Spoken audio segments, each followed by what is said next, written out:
नमस्कार दोस्तों। तो क्या चल रहा है आप सभी का। यहाँ तो हम डिस्कस करने वाले हैं इस वीडियो में survey of India science and technology. इस डिपार्टमेंट में जिन सारे स्टूडेंट्स का एमटीएस के थ्रू सिलेक्शन हुआ है, ठीक है, तो इसके बारे में हम टोटल जानकारी यहाँ मिलेगी आपको। सैलरी कितनी होने वाली है, वर्क क्या है, इसका प्रमोशन एस्पेक्ट जो कि सबसे ज़्यादा इंपॉर्टेंट है। सब लोग पता करने की कोशिश करते हैं कि कब प्रमोशन होगा इसमें, ठीक है, क्या प्रोसेस होता है, उसके लिए सारी जानकारी मिलेगी इस डिपार्टमेंट के बारे में। तो आप बने रहें। इसके पहले जिस अड्डे पे अभी आप हैं इसको सब्सक्राइब कर सकते हैं अगर आपको इन्फॉर्मेटिव वीडियो कंटिन्यूसली मिल पा रही है तो, ठीक है। और टेलीग्राम ग्रुप भी ज्वाइन कर सकते हैं अगर आपको किसी भी एग्ज़ाम के रिगार्डिंग डाउट क्लियर करना हो तो वो भी कर सकते हैं। चलिए स्टार्ट करते हैं। सबसे फर्स्ट क्वेश्चन, कोई भी जॉब हो प्राइवेट या सरकारी, सबसे पहला क्वेश्चन ये होता है कि सैलरी कितनी मिलेगी। तो पहले हम सैलरी की बात करते हैं। अगर हम देखें तो आपकी पोस्ट कौन सी होगी, एमटीएस की होगी। लेवल 1 की ये जॉब है, ठीक है। सबसे बेसिक लेवल का जो जॉब है सरकारी नौकरी में, तो सबसे कम वेतन वाला यही है।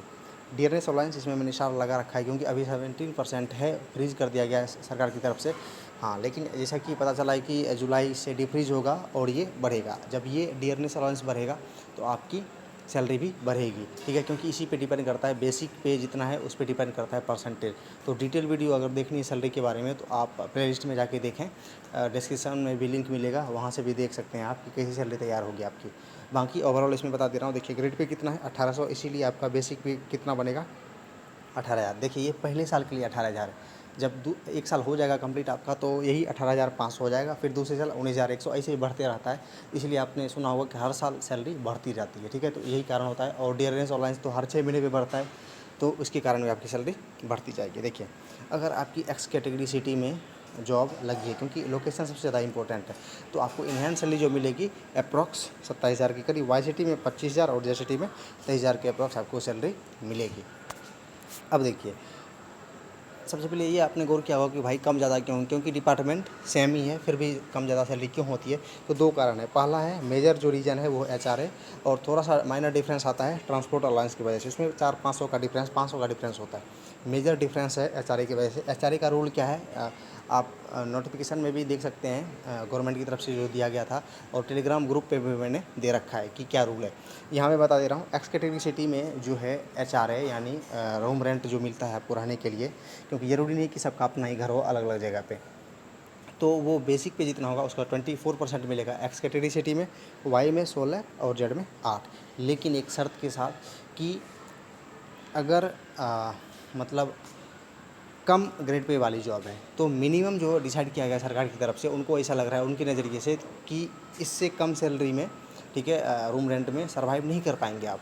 तो मिनिमम क्या डिसाइड किया गया, एक्स कैटेगरी सिटी में 5400, वाई में 3600, जेड में 1800। हालांकि ये भी कम है क्योंकि अगर जिस स्टूडेंट की लगी होगी मुंबई में जॉब लगने वाली है तो वो अभी से बहुत टेंशन में रहते हैं कि भाई मुंबई में कैसे रहेंगे इतनी कम सैलरी में, या रूम रेंट अगर 5400 मिलेगा तो कैसे सर्वाइव कर पाएंगे, क्योंकि वो बहुत ही महंगा शहर है। आपको पता है कि वहाँ कम 10-10 हज़ार में रूम मिलते हैं, तो थोड़ी सी दिक्कत वाली बात है। लेकिन सरकार के नज़रिए से ये है कि भाई 5400 में आप रह सकते हैं, तो इतना ही मिलेगा, कुछ नहीं कर सकते। हाँ, बाद में कहा गया है कि भाई ये 24% से 30% हो सकता है, लेकिन वो बाद की बात है, फिलहाल तो यही है, ठीक है। तो एक्स कैटेगरी सिटी कौन सी होती है, जिसमें 50 लाख से ज़्यादा आबादी वाला, मतलब जितने भी महानगर हैं सीधा सीधा वो, जैसे दिल्ली, मुंबई, कोलकाता, चेन्नई तो है ही, फिर बेंगलोर है, हैदराबाद है, अहमदाबाद है, फिर पुणे है। इस टाइप की जो 8 हैं ये यहाँ आपको 5400 मिलेंगे। बाकी वाई कैटेगरी की सी लंबी लिस्ट है, तो वो भी टेलीग्राम पे मैंने दे दिया है, वहाँ से आप चेक कर सकते हैं कि आपकी जॉब लोकेशन कौन से कैटेगरी में फॉल करती है, ठीक है। उसके अकॉर्डिंग आपको एचआरए मिलेगा। तो ये हो गया सैलरी का किस्सा। अब हम देखते हैं कि नंबर सेकेंड, वर्क, काम क्या करना पड़ेगा आपको। तो मैंने ऑफिशियली साइट से ले लिया है, इतना सारा लिखा नहीं मैंने। देखिए क्या है कि ये सर्वे ऑफ इंडिया में जो आपको मेनली जॉब मिलेगी, चाहे कोई भी डिपार्टमेंट हो, ज़्यादा प्रेशर वाला काम आपको नहीं मिलेगा, जिम्मेदारी वाले भी नहीं मिलेगी, ठीक है, काम। लेकिन हाँ, सब में लगभग सेम काम होगा। ऑफिस वर्क, किसी किसी डिपार्टमेंट में फील्ड वर्क भी मिलता है, जैसे कि ये है, या वाटर कमीशन है, इसके पहले मैंने वीडियो बना रखा है, उसमें आपको फील्ड वर्क मिल सकता है। इसे इसमें मेनली काम जो होता है, यहाँ आप पॉज करके पूरा पढ़ सकते हैं, मैपिंग, ड्राफ्टिंग, सर्वे, अलग अलग टाइप का आपको इसमें काम करना पड़ेगा बेसिक लेवल पे, ठीक है। लेकिन काम तो वही है, कंप्यूटर बेस्ड मिले या फाइल मैनेजमेंट से मिले, क्योंकि आपकी उतनी भी मतलब हाई रैंक पोस्ट नहीं है कि आपको कोई ऐसा हाई अथॉरिटी वाला काम मिले। लेकिन हाँ, सबको क्लर्कियल जॉब ही मिलने वाली है, ये इसके लिए निश्चिंत रहें।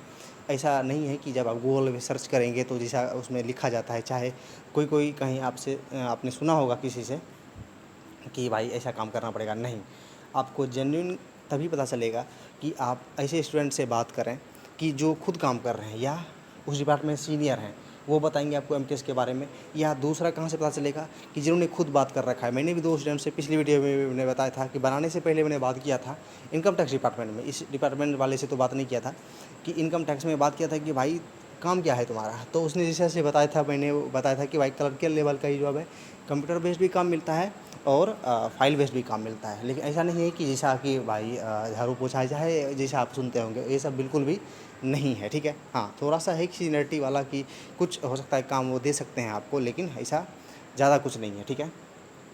बाकी दूसरा और एक जगह से पता चल सकता है, आप यूट्यूब पे ही वीडियो देख सकते हैं। ऐसे स्टूडेंट का इंटरव्यू बहुत सारे स्टूडेंट ने दिया है इंटरव्यू, क्या उनको क्या काम पड़ सकता है, ठीक है। और 100% तो तभी पता चलेगा जब आप खुद ज्वाइन करेंगे, और करने वाले हैं 2-3 महीने के अंदर। जब भी होगा ऑब्वियसली कम से कम जुलाई के बाद ही ज्वाइनिंग हो सकती है, अभी जुलाई अगस्त में, क्योंकि बहुत सारे डिपार्टमेंट का तो अभी एलोकेशन भी नहीं आया, ठीक है। जैसे KKR रीजन है, वेस्टर्न रीजन है, मध्य प्रदेश वाला है, ठीक है। हो सकता है कोलकाता रीजन में किसी डिपार्टमेंट में हो जाए पहले, लेकिन मैक्सिमम का बाद में ही होगा। वर्क में आप पढ़ सकते हैं यहाँ खुद से, ठीक है। क्या क्या है ओवरऑल जो है क्लर्कियल जॉब है। बाकी यहाँ आप खुद से देख लें। सबसे मेजर जो है वीडियो बनाने का रीज़न ये है। देखिए, सैलरी होता है, उसके बाद चलो काम तो जो देंगे वो तो आप करेंगे ही, लेकिन जिसको इसमें अपना करियर दिख रहा है कि भाई इसी में हम सेट होने वाले हैं, ऐसे स्टूडेंट के लिए बिल्कुल भी नहीं है कि जो वेट कर रहे हैं। जैसे बहुत सारे स्टूडेंट हों, आप सब में ही होंगे कि जो CGL के रिजल्ट का वेट कर रहे हैं 2019 वाले का।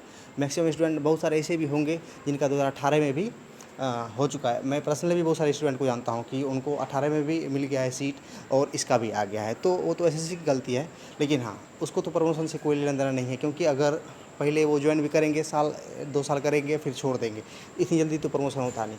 ऐसे स्टूडेंट के लिए जानना ज़रूरी है जो इसी में अपना करियर देख रहे हैं। तो उनके लिए ज़रूरी है कि सुनिए, सबसे पहले LDC, फिर UDC, फिर ऑफिस सुपरिटेंडेंट। ये तो मैंने सीधा सीधा लिख दिया, लेकिन ऑफिशियल ऑर्डर देखते हैं कि क्या है असली। MTS टू LDC कब आप एलिजिबल होंगे, इसको ध्यान से पढ़ें, ठीक है। आपको सर्च करेंगे तो मिल जाएगा आपको गूगल पे, वैसे मैंने वहीं से ले रखा है, ऑफिशियल ही है ये। इसमें क्या है कि सबसे पहले लिखा गया 85% ऑफ द वैकेंसी, यानी जितनी भी वैकेंसी होती है उसका 85% SSC के थ्रू स्टाफ लिया जाता है। जैसे आपकी भी जॉब लग रही है SSC के थ्रू लग रही है, लेकिन बच गया क्या 15%, उसमें कुछ परसेंट है 10% जो कि प्रमोशन बेस्ड होगा, ठीक है। बाकी जितने बचे इसके बाद प्रमोशन बेस्ड करने का सेंस है। तो कैसे होगा प्रमोशन, तो यहाँ देख सकते हैं लिखा हुआ है कि आपके पास 12th की डिग्री होनी चाहिए और आपने 3 इयर्स रेगुलर सर्विस, यानी 3 साल का आपने सर्विस अगर डिपार्टमेंट में देंगे तो आप एलिजिबल हो जाएंगे LDC के लिए। 1800 ग्रेड पे से 1900 ग्रेड पे आप चले जाएंगे, मतलब आपकी सैलरी तो बढ़ती जाएगी साल दर साल, लेकिन आपका डेजिग्नेशन भी थोड़ा सा सुधर जाएगा। LDC आप हो जाएंगे इसी डिपार्टमेंट में, वही LDC जो CHSL के थ्रू इस डिपार्टमेंट में मिलता है, ठीक है। तो ये आपके समझ आ गया कि LDC आप कैसे बनेंगे। इसके बाद है सेकेंड प्रमोशन कि LDC के बाद क्या है UDC, यानी 2400 ग्रेड पे, ठीक है। तो इसके लिए भी वही है, देखिए यहाँ लिखा हुआ है 25% of vacancy to be filled by promotion, यानी UDC बनाने के लिए 25 ओवरऑल जितनी सीट्स खाली होती है UDC का, उसमें 25% जो है वो फिल होगा कहाँ से, प्रमोशन बेसिस, यही वाला प्रमोशन। और ये 2 टाइप में होता है, ध्यान से यहाँ सुनने की ज़रूरत है। 2 टाइप से कैसे होता है, पहला जो होगा आपका ज़्यादा समय लगेगा इसमें। कैसे ज़्यादा समय लगेगा, क्या लिखा हुआ है कि from lower division clerk with 8 years of regular service in the post level 2, यानी LDC की जो है उसको लेवल 2 बोलते हैं। पे मैट्रिक्स वाला भी मैं दे दूंगा, ठीक है, लिस्ट कि पे मैट्रिक्स का क्या है। पहले होता था ग्रेड पे, अब लेवल उसको कर दिया गया लेवल 1 लेवल 2 यूँ करके, ठीक है। तो लेवल 2 का है LDC, तो लेवल 2 पे आपको 8 साल मतलब 8 ईयर्स के लिए रेगुलर सर्विस देनी पड़ेगी, तब आप UDC के लिए एलिजिबल होंगे। ये तो बहुत ज़्यादा लग रहा कि 8 साल करने के बाद 2400, हालांकि सैलरी तो आपकी बढ़ती चली जाएगी, लेकिन डेजिग्नेशन के लिए इतना लंबा इंतजार।